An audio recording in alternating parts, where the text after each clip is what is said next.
एक महिन्यापूर्वी नाशिकमध्ये शेतकऱ्यांचं एक आंदोलन राष्ट्रवादीने छेडलं, ज्याचं नेतृत्व पवार साहेबांनी केलं. काही अपेक्षा त्यावेळेस राष्ट्रवादीने सरकारपुढे ठेवल्या होत्या.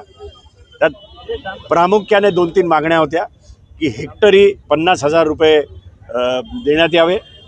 दुसरी मागणी होती की कर्जमाफी, जे तुम्ही तुमच्या अजेंडामध्ये दिलं होतं ते कर्जमाफी करून शेतकऱ्यांना त्यांचा सातबारा रिकामा करून द्या.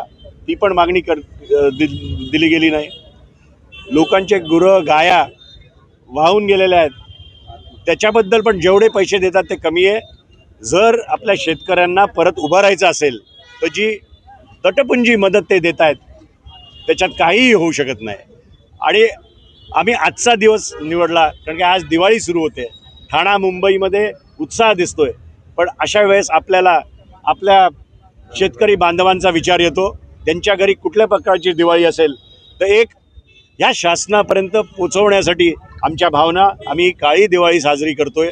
महाराष्ट्रभर राष्ट्रवादीने जिल्ह्यात तालुक्यात हा कार्यक्रम घेतला आहे, जेणेकरून शेतकऱ्यांचा आवाज सरकारपर्यंत पोचावा की ते खुश नाही आहे, जी मदत त्यांना दिली ती फार कमी आहे. एवढंच या ठिकाणी सांगू इच्छितो. सर, पंचनाम्याचे निकष नको, ओला दुष्काळ जाहीर करा अशी मागणी केली आहे. कसं आहे, जेव्हा आत्ताचे मुख्यमंत्री ऑपोजिशनमध्ये होते तेव्हा ते ओला दुष्काळ जाहीर करा हे करायचे, आणि आज ते सत्तेत आहेत तर ते म्हणतात ओला दुष्काळ जाहीरच करू शकत नाही. म्हणजे ह्याच्यावरूनच शेतकऱ्यांना, लोकांना, नागरिकांना कळलं पाहिजे की विरोधासाठी विरोध करणारी ती लोकं होती.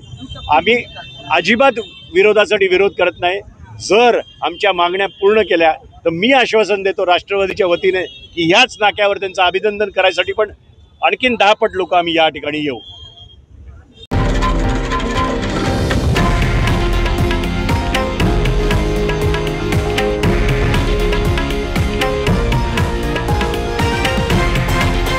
हे आहे देशातील नंबर 1 न्यूज नेटवर्क आणि आपण पाहत आहात TV9 मराठी, एकमेव.